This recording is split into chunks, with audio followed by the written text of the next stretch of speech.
There's so much stuff, like things I didn't even know I needed. This is so cute. I'm pretty sure I have a sweater just like this. Baby oil or baby cream. Oh, there's a diaper bomb here. Oh, diaper, what does that mean? My mom called me and was like, don't register for like too many of the same bottle. And I was like, what do you mean? And she was like, well, because maybe the baby won't like particular bottles. And I was like, they have opinions about bottles? Like, what? So now I have to like research bottles and register for more than one type. And if she's my child, she will definitely have an opinion about everything, so. So many things to figure out before the baby comes.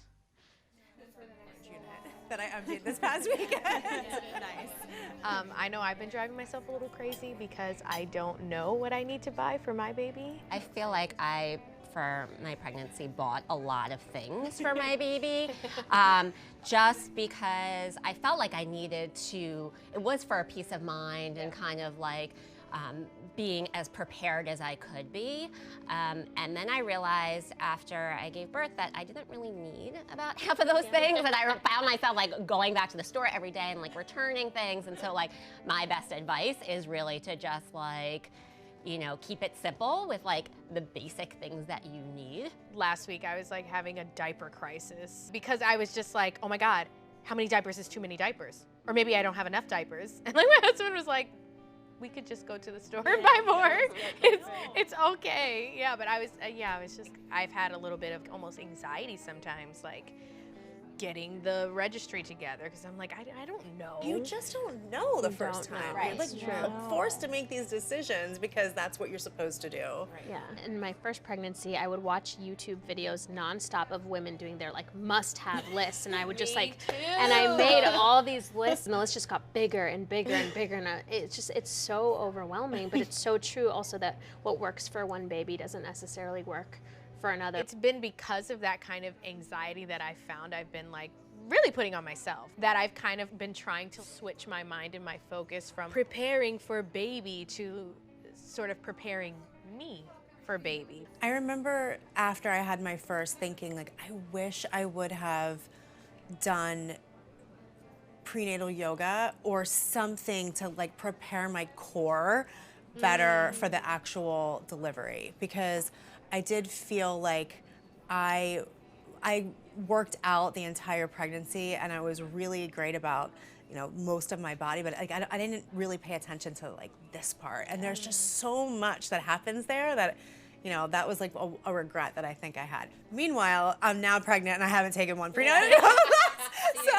I didn't learn from it, and I actually am now, so like I'm in almost 32 weeks, and I realized last night, like I really should have been doing this. So maybe the next couple of weeks I can Let's start. crash Do course. it. Oh, yeah, let's do it together. I remember distinctly that after the baby was born, I kept trying to cook and clean and do all this stuff. And I remember somebody saying to me that it's incredibly helpful to find someone to not just, you know, everyone wants to see the baby, but to have somebody bring food or someone help with the laundry or chores or just things like that.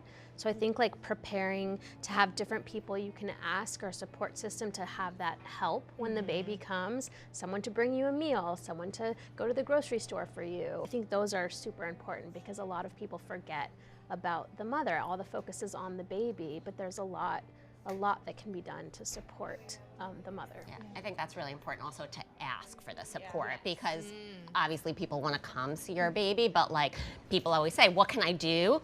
Make a list of things you actually need and ask them because they're asking because they want to help. Yeah. So I think that's really important. And I think it's good to have something with your significant other before the baby comes, like something memorable. And it doesn't necessarily need to be an investment in a baby moon, for example, but like I'm planning on 4 weeks before I'm due to just like have a really nice dinner out, go and get massages together and just like have a moment. I remember my husband saying, oh, the baby's gonna take my place. Like, you know, the baby's gonna get all the attention. But something that I thought was really special after the baby was born was finding things that they could do together. So the skin to skin in the beginning, or I'd say like, go take her on a walk. And then I got time to myself and they got bonding time. And it was so amazing because I think when we're pregnant, it's like we're experiencing this thing that they don't really get to be a part of. And so that's another form of self-care that I don't think we always think about, is like, what are certain things that they can do together after the baby comes. Yeah, that's great. Yeah, I love that. Yeah.